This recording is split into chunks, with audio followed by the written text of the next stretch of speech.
Has this ever happened to you? Hi, my name is Josh Dorica, and I'm a gameplay engineer on Hearthstone. The designers on Hearthstone are constantly coming up with cool new cards, and as a gameplay engineer, it's my job to code these new cards and their interactions. I'm here today to talk about two small rule changes we're making, so interactions like the one you just saw are clearer. So what exactly happened in that clip? Before I explain that, let me first tell you a bit about whenever and after terminology in Hearthstone. Some cards, like Violet Teacher, say, whenever you cast a spell, summon a 1/1 Violet Apprentice. Other cards, like Wild Pyromancer, say, after you cast a spell, deal 1 damage to all minions. Both cards trigger off the same action, a spell being cast. However, they trigger at slightly different times. Cards that say whenever trigger before a spell's ability activates. Cards that say after trigger after a spell's ability activates.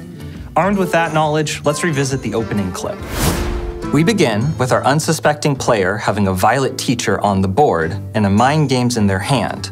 Mind Games' ability puts a copy of a minion in the opponent's deck into your battlefield. When our player casts Mind Games, Violet Teacher says whenever, so she triggers first, spawning a 1/1 token. Next, Mind Games' ability activates, pulling a Wild Pyromancer into the battlefield.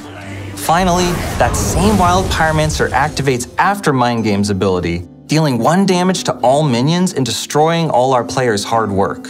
When this sort of thing happens to players in real games, it can be a very frustrating experience. How did Wild Pyromancer trigger? He wasn't there to see when you cast the spell in the first place.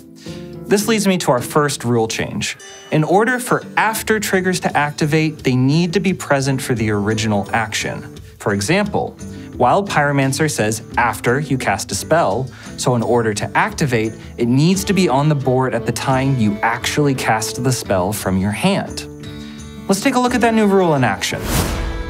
Once again, our player casts Mind Games. Violet Teacher triggers, spawning a 1/1, and then Mind Games' ability activates, pulling Wild Pyromancer into the battlefield. However, this time, Wild Pyromancer does not trigger because he wasn't on the board when Mind Games was cast. That's one rule change down. Now let's take a look at another interaction that will help me explain our second rule change. To begin, our player has the minion Bolvar 4-Dragon on the board, which reads, whenever a friendly minion dies while this is in your hand, gain +1 attack.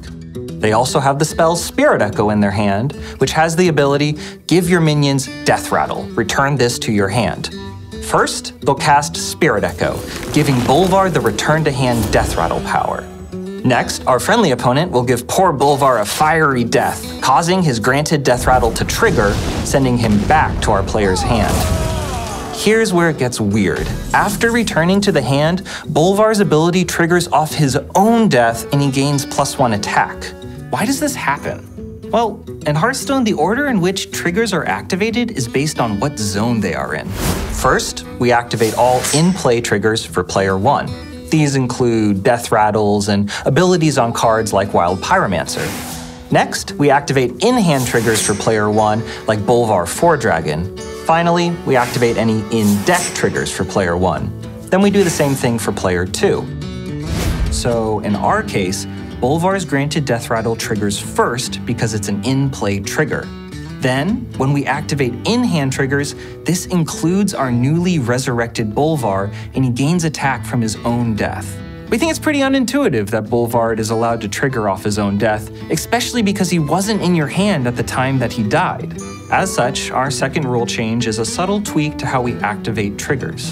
Before activating any trigger, we now first look through all the zones and compile a list of all active triggers.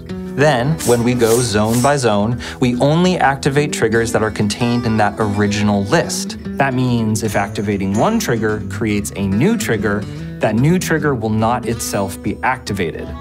It's important to note that triggers still activate in the same order as they did before our changes. Taking a look at the second rule change in action, we can see that when Bolvar returns to your hand, this time, he doesn't gain 1 attack because, obviously, he wasn't in your hand when he died. As you might have noticed, most of these interactions affected by these rule changes are edge cases. However, these interactions generally felt bad when they did occur, so we think it was worth the time to fix them. And of course, that work doesn't stop here. If you're wondering why your particular Hearthstone pet peeve wasn't fixed, or if these changes seem tiny to you, keep in mind these are changes to the core systems of Hearthstone, code where one line swap can affect 1,000 cards. We want to make these changes incrementally and carefully. And we need your help. Please tell us about gameplay interactions that don't make sense to you. As a final note, if you're more interested in in-depth details about these rule changes, check out the official blog post, which goes into way more detail. It should be an interesting read for anyone who wants more insight into how Hearthstone runs under the hood. We'll also be answering as many community questions as possible. For everyone on the Hearthstone team, thank you for listening, and we'll see you in the tavern. Bye.